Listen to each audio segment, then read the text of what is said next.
Le taureau, quand il n'y en a plus, il y en a encore. Dans la foulée de la Feria d'Istres en juin, les premiers tours de piste des apprentis toreros ont débuté sur les arènes du territoire ouest provençal.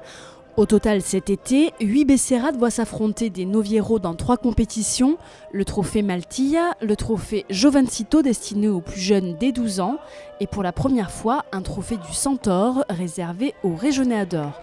Un choix qui ne doit rien au hasard. Un peu parce que les écoles taurines commencent à être davantage reconnues, c'est une chose. Et puis la deuxième chose qui est, je vais dire, primordiale là-dedans, c'est que de plus en plus, les populations se retournent vers les traditions. Et donc les taureaux en général, c'est vraiment une tradition de notre territoire. Et finalement, une Becerrade, qu'est-ce que c'est? Tout simplement une corrida sans mise à mort, destinée à l'entraînement des futurs toreros professionnels. Elle compte comme la corrida 3 tertios, la cape, les banderilles et la faena à la moulette. Une étape primordiale pour le noviero.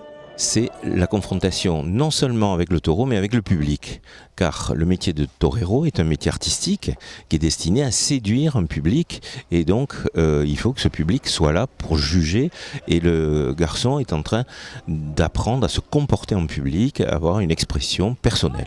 Le 22 juillet, Port-Saint-Louis accueillait la dernière étape du trophée Maltilla.